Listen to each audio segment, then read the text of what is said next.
வணக்கம் students. Next நம்ம பார்க்க போகிறது solve d square plus 3d dash minus 4d dash square into z equal to x plus sine Y.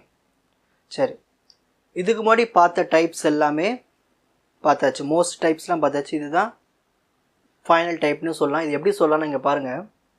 இதில் x மட்டும் தனியாக வந்திருக்கு. இதுக்கு முன்னாடி நீங்கள் எப்படி பார்த்துருப்பீங்கன்னா எக்ஸு கூட ஒய் பார்த்துருப்பீங்க.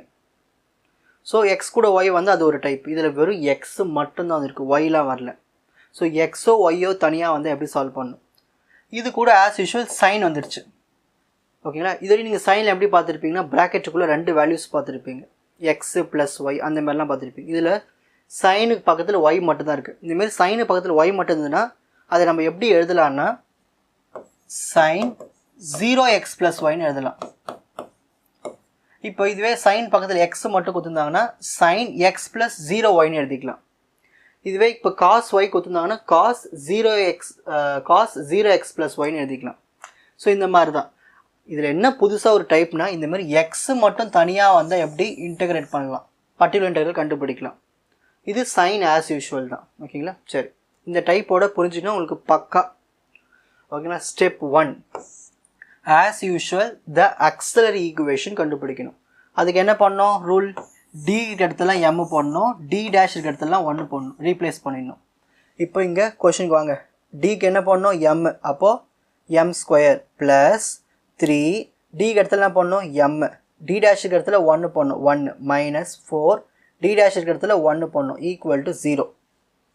Next M square plus M into 1 M, so 3m, 1 square பண்ணால் 1 தான், மைனஸ் 4 இன்ட்டு 1 மைனஸ் 4. இப்போதைக்கு இதுதான் equation. M square plus 3m minus 4. இப்போ 1 into minus 4 minus 4, so 4 into minus 1 தானே மைனஸ் 4. இப்போ ரெண்டுத்தையும் ஆட் பண்ணுங்கள். 4ல் 1 போயிடுச்சுன்னா 3, அந்த 3 சென்டரில் வந்துடுச்சா. அப்போ இதுதான் ரூட். அப்போது இதை எடுத்து எழுதிக்கலாமா, M plus 4 into M minus 1 equal to 0. இப்போ தனித்தனியாக பிரித்து எழுத போகிறோம். M plus 4 equal to 0, m minus 1 equal to 0. இந்த ப்ளஸ் 4 அந்த பக்கம் போயிடுச்சுன்னா மைனஸ் 4, இந்த மைனஸ் 1 அந்த பக்கம் போயிடுச்சுன்னா ப்ளஸ் 1. அப்போ நம்ம எம்முக்கு 2 வேல்யூ கிடச்சிருக்கு, மைனஸ் 4 ப்ளஸ் 1. ஓகேங்களா? அப்போது நமக்கு ரூட்ஸ் பார்க்கணும். மைனஸ் 4 ப்ளஸ் 1 ரெண்டு ரூட்டுமே டிஃப்ரெண்ட், சேமாக இல்லை. த காம்ப்ளிமெண்ட்ரி ஃபங்க்ஷன் இஸ், அது கண்டுபிடிக்கணும்னா ரூட்ஸ் பார்க்கணும். ஹியர் இங்கே வந்து ரூட்ஸ் எப்படி இருக்குது, ஹியர் ரூட்ஸ் ஆர் டிஃப்ரெண்ட். இங்கே பாருங்கள், மைனஸ் 4 ப்ளஸ் 1 ரெண்டுமே வேறு வேறு ரூட்டு தானே. ஸோ டிஃப்ரெண்ட்டாக இருந்தால் formula. So complementary function equal to π1 y plus m1x plus π2 y plus m2x. இதெல்லாம் நீங்கள் ப்ரீவியஸாக பார்த்துட்ருப்போம்.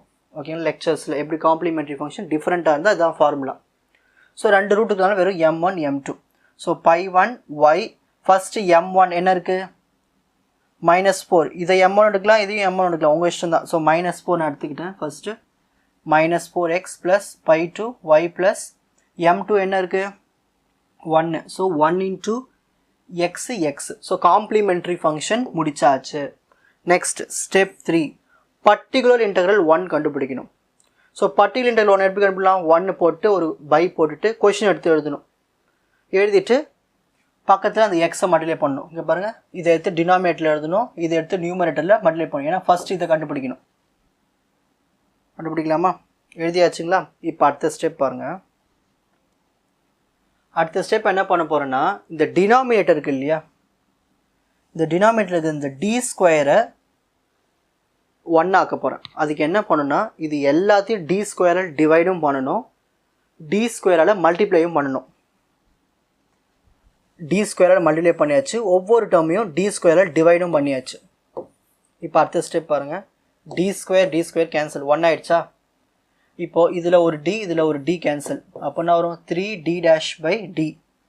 இங்கே டி இது இதில் எதுவுமே இல்லை, அப்படி கேன்சல் ஆகாது. இப்போ 4d dash square by d square into x. இப்போது இந்த டேர்ம் இருக்குல்ல, இந்த 1/d ஸ்கொயர் எடுத்து இப்படி ஓரமாக எழுதியாச்சு. இந்த டேர்ம் அப்படியே மேலே போச்சுன்னா பவரில் -1 வந்துடும், இந்த எக்ஸு பக்கத்தில் வந்துடும். இப்போ அடுத்த ஸ்டெப் பாருங்கள். இது 1, இங்கே ப்ளஸ் என்ன பண்ணுறீங்கன்னா ப்ராக்கெட் போட்டுருங்க. இந்த ரெண்டு டேர்ம் ப்ராக்கெட் போட்டு இது 1, இது ப்ளஸ், இது ஃபுல்லாகவே எக்ஸ்ன்னு வச்சுக்கோங்க. அப்போது 1 + x பவர் -1 ஈக்குவல் டு இதான் binomial expression. 1 minus x plus x square minus dot dot dot. இப்போ அடுத்த ஸ்டெப்பில் தான் எக்ஸ்பேண்ட் பண்ண போகிறோம். 1 by d ஸ்கொயர் எடுத்து எழுதியாச்சுங்களா? அடுத்தது இதை தான் இந்த ஃபார்முலாவில் போட்டு சப்ஸ்டிட் பண்ண போகிறோம். இதான் 1 plus x. அப்போ 1 plus xக்கு என்ன பண்ணணும்? 1 ஃபஸ்ட்டு எழுதணும். 1 எழுதியாச்சுங்களா?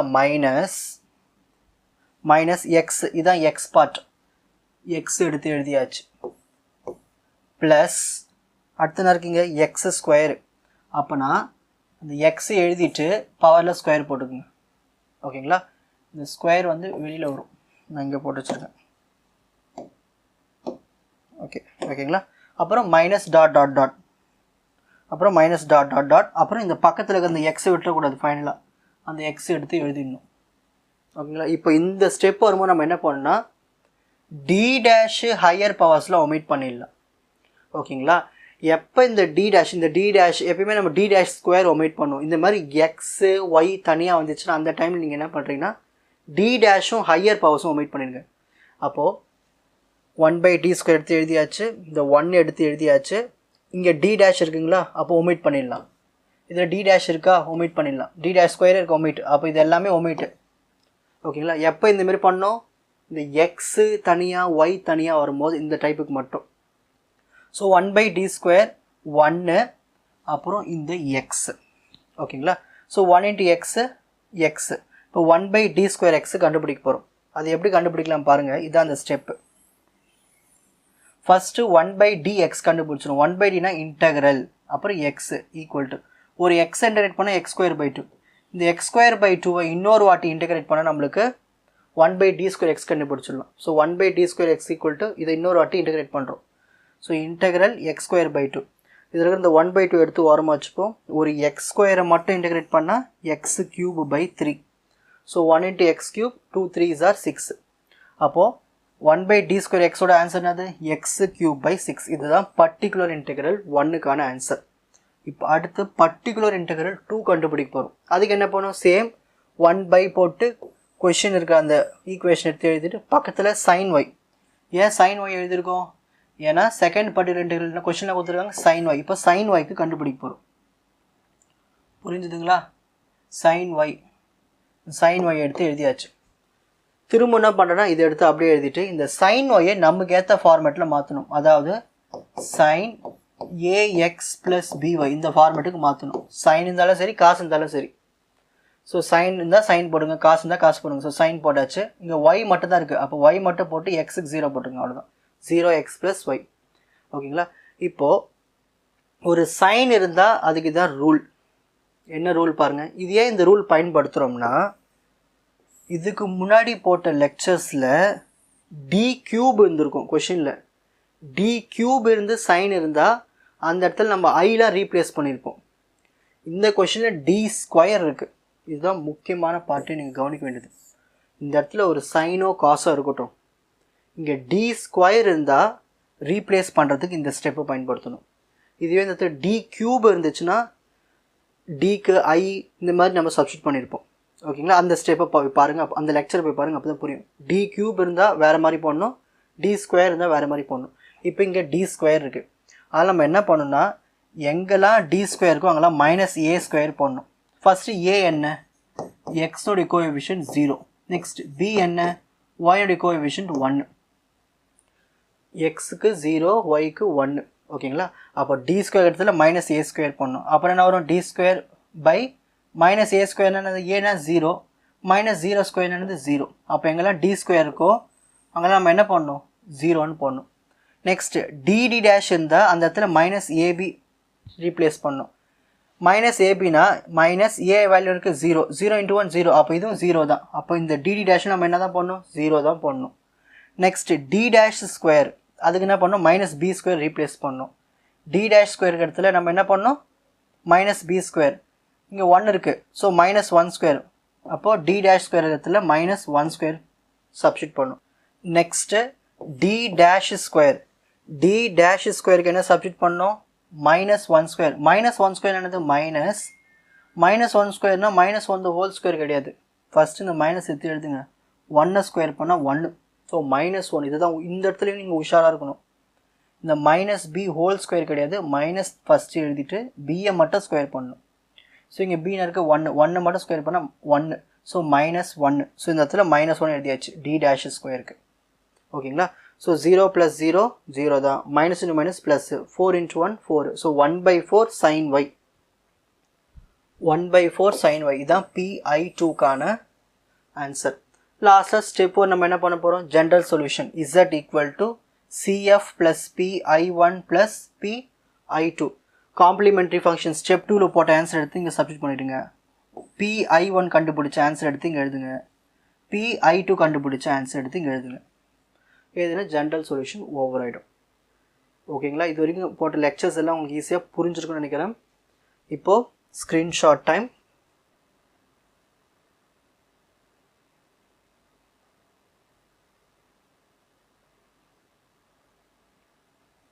ஸோ ஒரு எக்ஸு தனியாக வந்து எப்படி சால்வ் பண்ணுறது? So step 1 auxiliary equation, step 2 complimentary function roots are different, step 3 particular integral 1 அதோடைய கண்டினியூவேஷன்,